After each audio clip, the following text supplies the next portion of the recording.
Welcome to another episode of Breaking into Cybersecurity. I'm not sure if all of our intro music actually played, but I do apologize for that. It did. We've been we, okay. I didn't hear it on my side. Today we have Roselle who will be sharing her journey of breaking into cybersecurity leadership, sharing her advice, and also having Renee, a podcast. So excited! We're I back will be together again. I will be dropping off, but I will let these two lovely ladies continue. And love to hear about this story, Roselle. Thank you so much for coming on. Thank you for the invite. So, Roselle, it's exciting to have you on. I was able to take a look at your background on LinkedIn, and you have done some amazing work in the industry. I would love to have you start off by just telling us your career path. Like, how did you get to the point where you are today? Yeah, so it's been an interesting journey. So I started out in cybersecurity in 2004. I saw a job opening for a computer crime investigator, and I had zero background in any of the skills needed for it, and a lot of it was computer forensics. And I just convinced the hiring manager that I'd learn on the job, and I have an engineering degree from Princeton, and I just said, "Look, I can learn quickly." And the hiring manager was willing to give me a try. And part of what I agreed to was I will get these certifications while I'm on the job, which I did. So I want to say 600 something in the world for getting an ENCE, which is a computer forensic certification.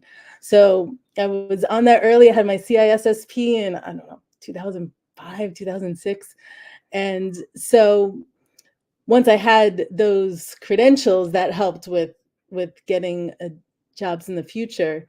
And yeah, I really enjoyed doing the computer forensics. It was basically detective work on a computer, and I had those tech chops at the time. Like, those skills have atrophied at this point, but I really enjoyed being really down in the weeds with the technical work.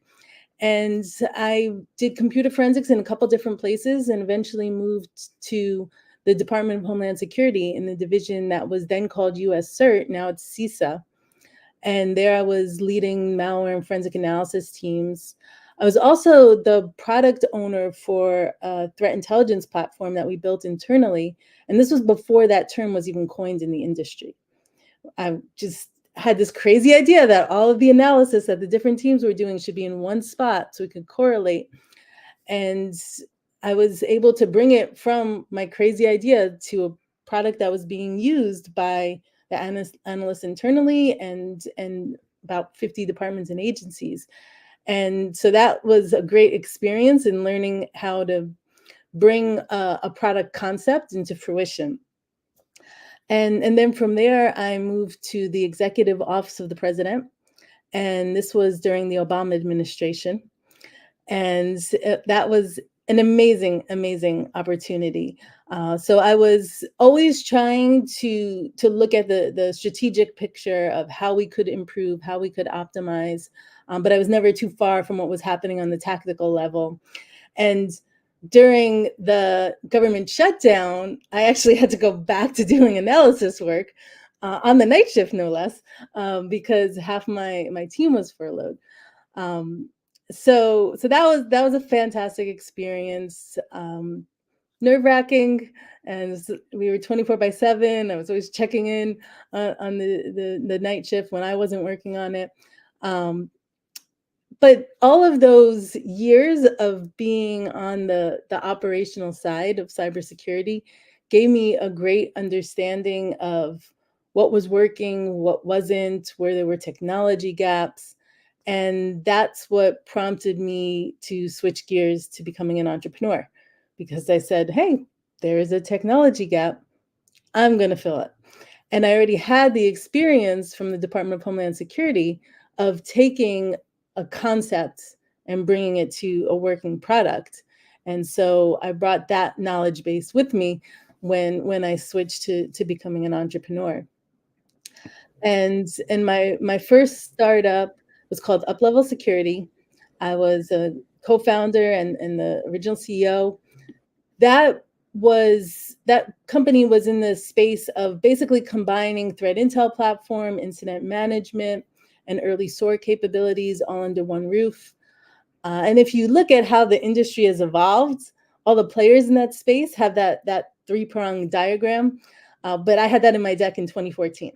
So it was a little early to the game on that. And that company was eventually sold to McAfee. And then I took some time between startups to go work for a venture capital firm as an entrepreneur in residence. And I was working at Lytical Ventures to understand the other side of the table for venture-backed startups. But when you have the entrepreneurial bug, you can't really shake it. And so I knew I was going to go back to starting something else. And that's when I went to Key Caliber. And again, I was reaching back to my operational days and thinking about what the challenges were that I had at the time. And one of them was around a very fundamental concept of knowing what we had, what was most important, what was most at risk, these fundamental areas where they're the identify stage of NIST CSF. And I always look at NIST CSF as a pyramid, not a linear set of boxes, where if you have that identify phase squared away, you know what you have, you know what the critical assets are, you know the baseline of the risks to it, then you can build the other layers on top of it and you have this strong foundation. But if you don't even have that, you don't have the denominator, you don't even know what you're protecting, and then you're just really fighting an uphill battle. And so I wanted to address that, and I wanted to move us past all the manual tasks that were just commonplace. So the standard process for identifying what critical assets are, it's literally asking folks in different business units, well, what do you think is most important? And that's just riddled with problems. I mean, you get errors and omissions because people are human, and then you get ulterior motives also. So we've heard all these stories about folks saying that people would say something is a critical asset because they just wanted more funding for their division. Or they would say something is not a critical asset because they didn't want to deal with extra security controls. And so I just wanted to get past all of that and move to the 21st century where it's data-driven and using machine learning. And so that's what we do fundamentally is we produce a whole asset inventory, and then for each asset compute an impact score so you know which are the critical assets. We use that impact score and compute a risk score. And we also look at how the asset's connected within the environment, and we look at the security controls on it. So you have this state of your risk and security posture, and now you know where to go from there. And we have lots of actionable insight where you have your starting point, you know, this is my current state, and you know how you can start to fix it and improve. And we started basically when the pandemic began, so perfect timing, not stressful at all. And it's been a really exciting ride. I have an amazing team, and the product has evolved and grown in lots of amazing ways, and it's all very exciting and a lot of work. Sounds exciting. What a career that you've had so far. I mean, one of the things I was taking notes as you were chatting, and the first thing I picked up on was when you said it was like being a detective for tech and forensics. It's so funny. I was meeting with a lady, actually a school board member in my community yesterday, and talking about exposure to security for the youth, for high school students.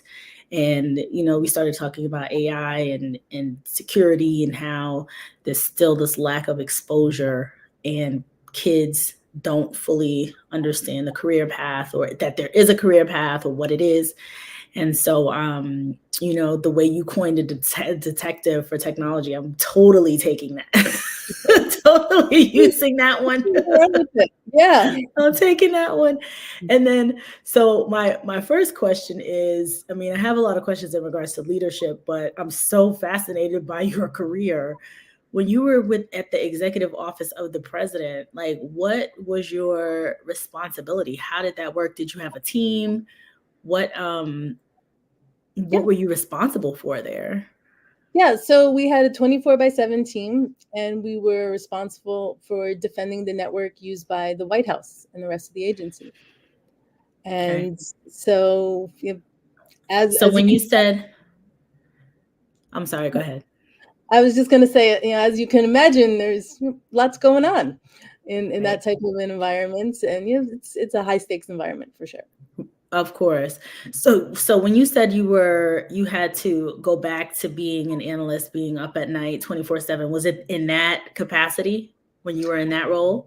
So with government shutdowns, if you're considered a non-essential staff, then you don't work.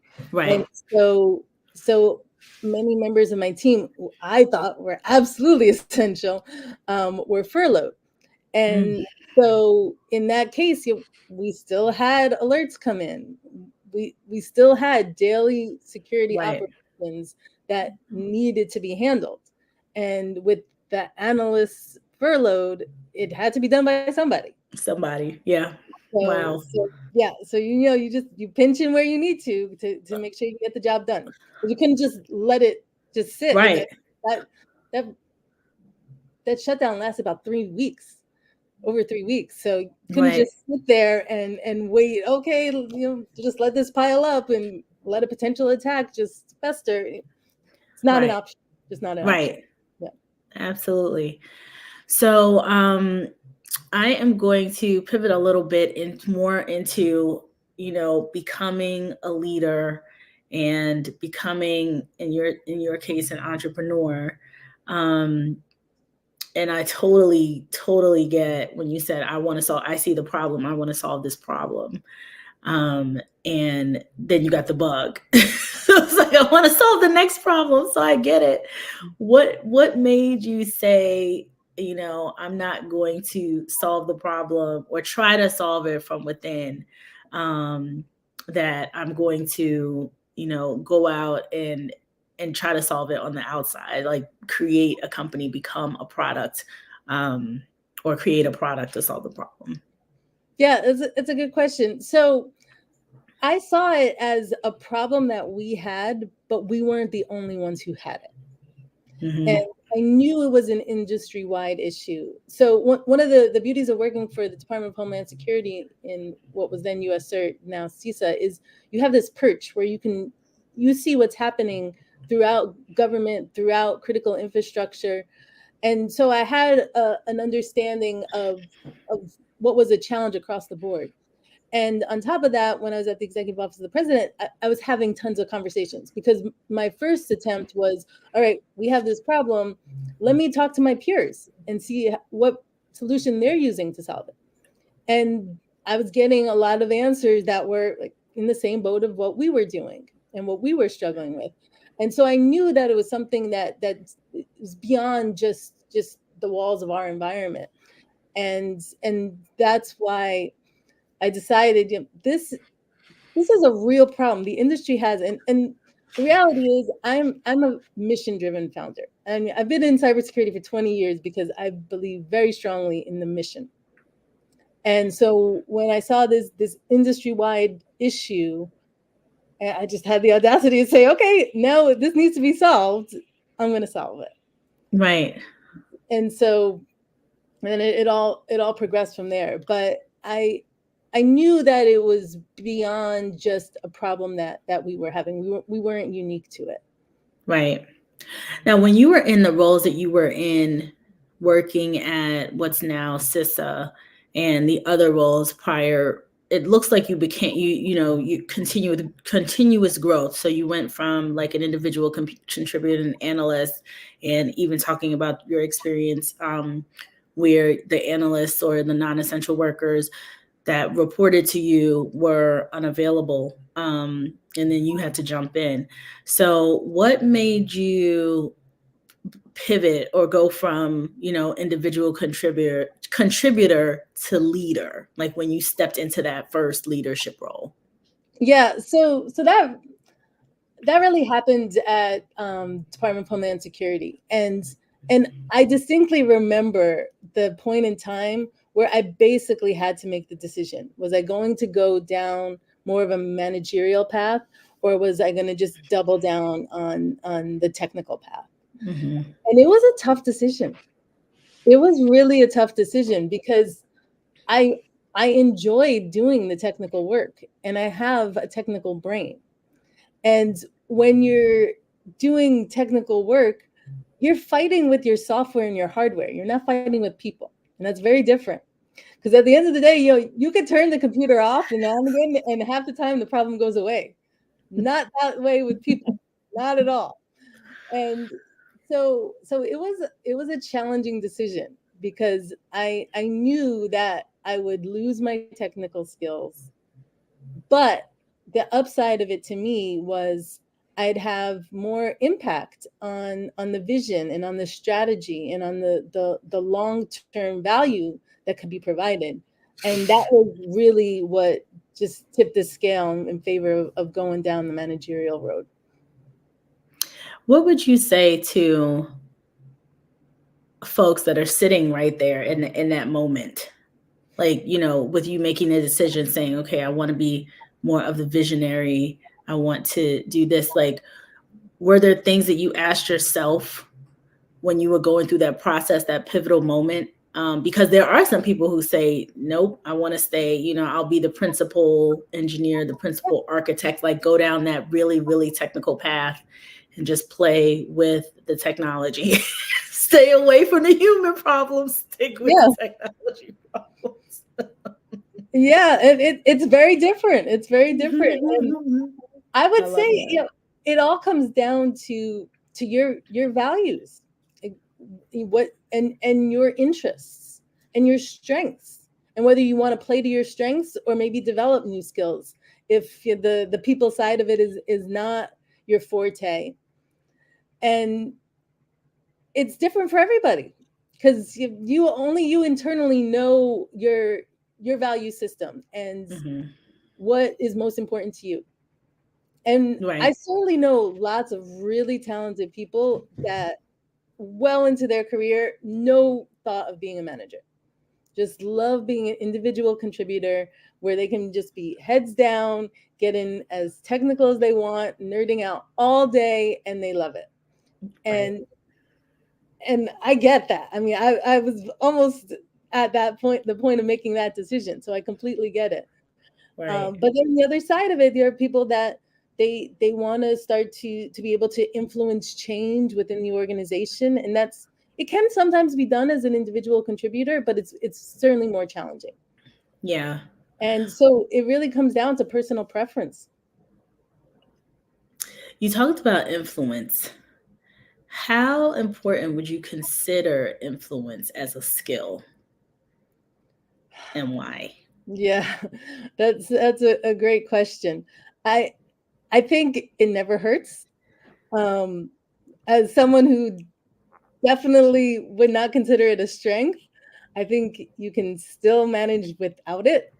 But if you are going to move into more of a managerial role, you do have to become more attuned to what's happening around you. When you're an individual contributor, you can just be heads down and just focus your day on hardware, software. But if you're going to be at a managerial level, then you have to understand and be able to read the room. So you have to know if people are unhappy with something, if there is an obstacle that's going to prevent you from getting to what you want to do. You have to be able to look at, all right, well, here's this roadblock right in front of me. What are the ways around it, over it, through it? And that requires having more of a holistic view of the environment. Yeah. And then the next step of, once you have, it's sort of similar with security, where, you have the lay of the land, then you can start to develop a strategy to deal with that. And some of the strategy could be influence if you have that tool in your tool set. Right. But it first starts with being able to understand the macro view of it. And that was something that I learned, the hard way with everything. I think we all do at some point.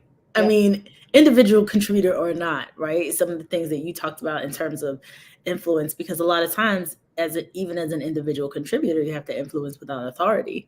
True. Or, you're working with your partners, your other, folks outside of security or outside of IT with the business and, doing that kind of influence. So I think it works. It definitely is across the board, having to have that skill, but absolutely necessary for leadership. What would you say some of the critical skills? So we know that influence is a big one.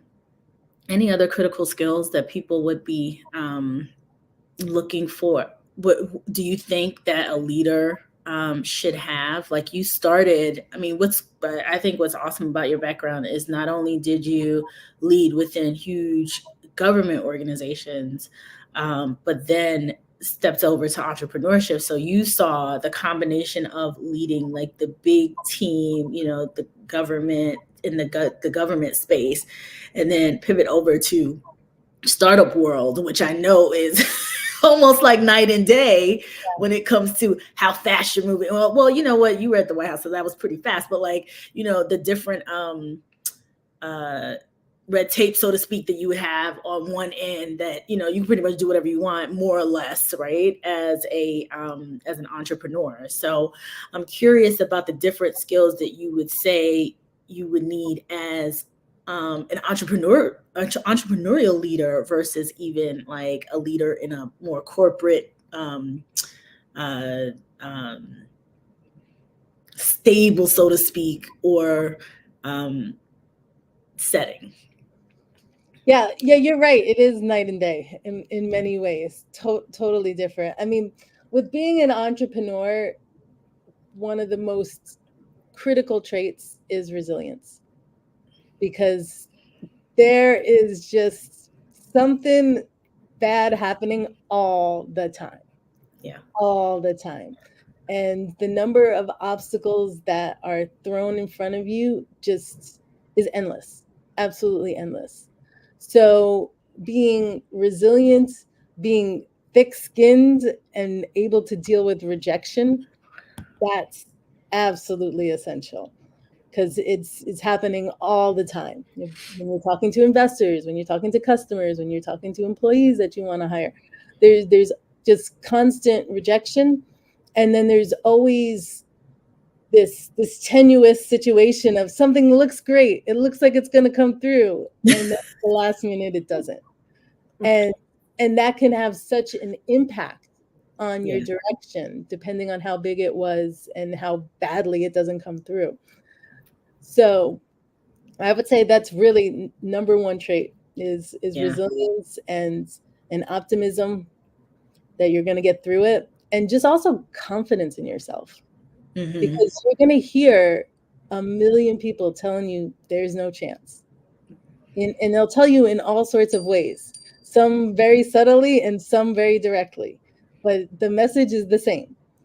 And so having that thick skin, but also that confidence to know they don't have the insight that you have.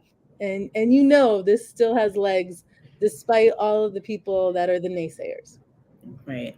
And so those are some of the really key traits for being an entrepreneur. Mm-hmm. When you're in a large environment, then it's definitely very different. I mean, it's a chess game in a different way. So entrepreneurship is also a chess game, but it's a faster chess game, and there's just more that could move at any given time. When you're in a large organization, you have to recognize that it's all baby steps, because nothing moves quickly. That's just not the way it works. And you're going to get these setbacks also. and you're still going to have to pivot direction and change course and be thoughtful about how you proceed and have that strategy, but the pace is going to be very different. Right. And often if you try to come in with this brazen approach of, I'm going to start to change everything, that backfires in a large environment, because there are going to always be people who don't want their boat rocked. And if you're coming in and talking about some crazy change, then that could be threatening to them. Whether it really is or not, it could just appear that way. Right. And so you have to be like, very... Who is this new person coming to tell me I've been doing this for 10 years? Exactly. Who does she think she is coming in here like that? And right. That's not happening. Yeah. So you have to be very political. Right. Awesome. Well, Roselle, this has been so refreshing to speak to you and hear your varying backgrounds.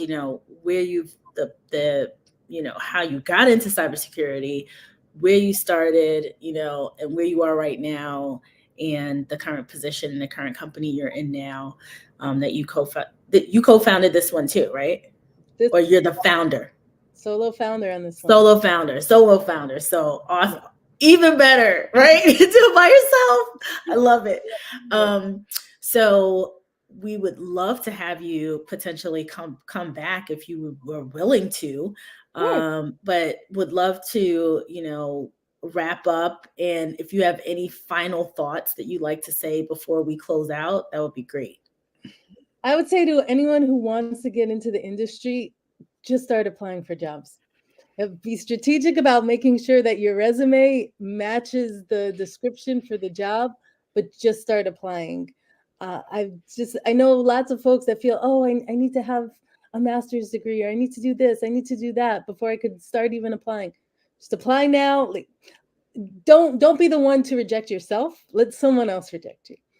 And that always needs to start with you just putting it out there, trying, and just being willing to give it a shot, even if the success rate doesn't seem high to you in the beginning. Great advice. Excellent advice. Thank you so much, Roselle, for coming on. And we are going to close out. So have a great day, everybody. Take care. Bye-bye.